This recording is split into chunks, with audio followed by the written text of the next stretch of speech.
This is the kind of scenario that has kept economists and world leaders up at night for decades. What happens if one of the world's most critical waterways just shuts down? Well, we're actually seeing it play out right now. We're watching as the closure of a single strait triggers a crisis that's rippling across the entire globe. So the big question is, how on earth does one narrow passage of water lead to this much chaos? And it's a totally fair question. How can one little strip of water throw the world's most populous continent into an absolute energy panic, threaten whole economies, and start redrawing the geopolitical map? Well, the answer lies in a place most of us have probably heard of, but maybe don't fully appreciate just how important it really is. And here it is, the Strait of Hormuz. Think of it like the main artery for the world's oil supply.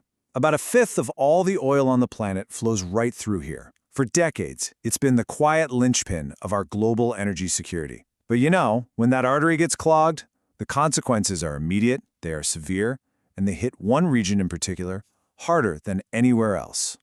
And this one number, wow, it just lays bare a staggering dependency.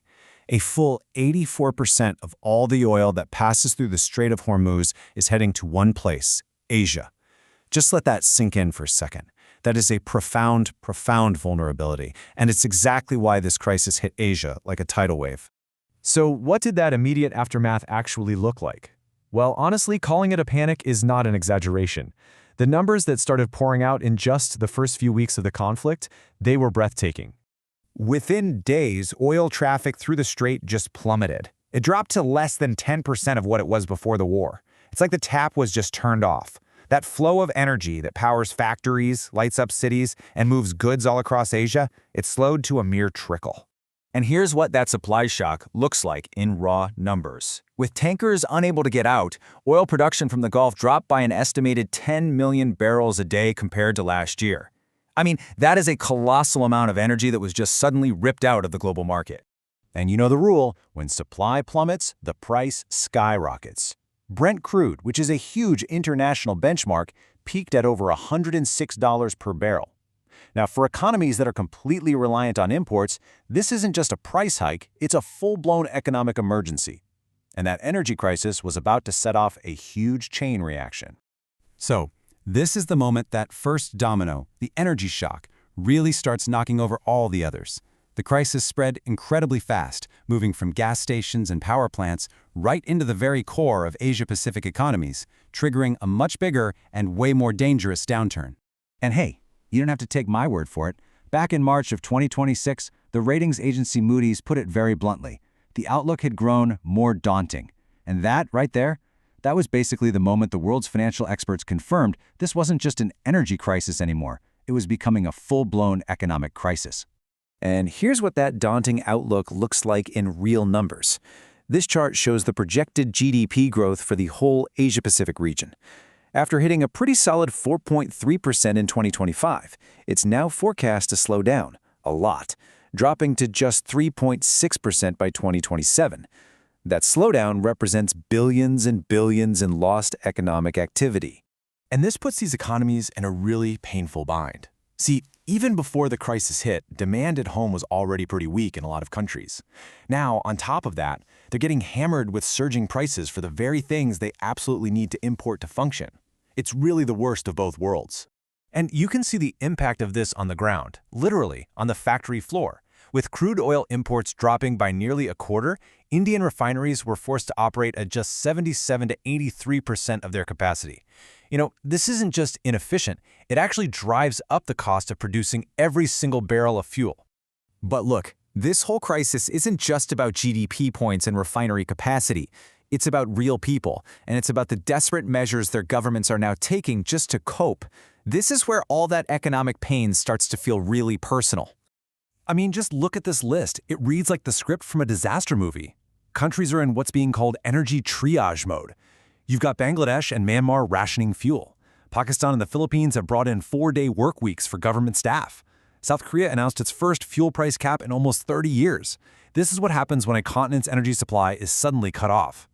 But for a lot of South Asian nations, there's a second, kind of hidden threat that's lurking behind the energy shock. It's the potential collapse of remittances. That's the money sent home by millions of their citizens who work in the Gulf states. This could be an absolutely devastating 1-2 punch. And this chart for India really shows you why this is so critical. A massive 38% of all the money sent home to India, the world's biggest recipient of remittances, by the way, comes from workers in the Gulf. This isn't just extra spending money. For millions and millions of families, that's their lifeline. And that very lifeline is now under threat. Experts are warning that if this conflict drags on and damages the Gulf's economy, these critical remittance payments could fall by a staggering 30%. 30%! The human cost of a drop like that would just be immense. But crisis often forces change. And out of all this chaos, what we're actually seeing is the global energy map being redrawn right before our eyes.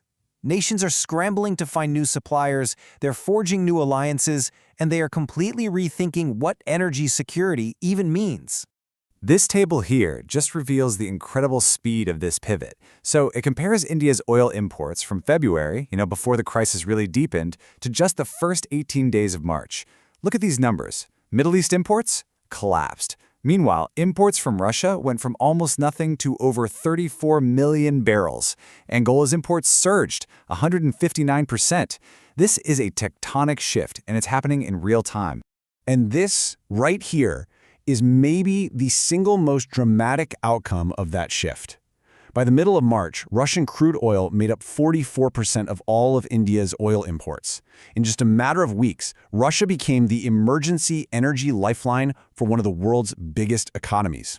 And that fundamentally alters the entire geopolitical chessboard.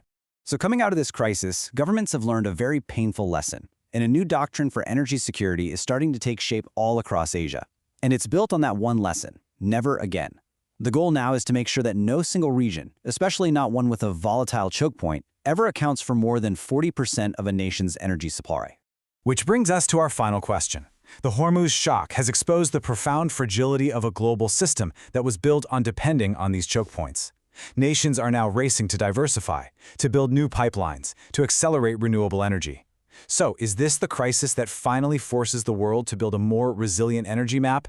The answer to that question could literally define the next 50 years.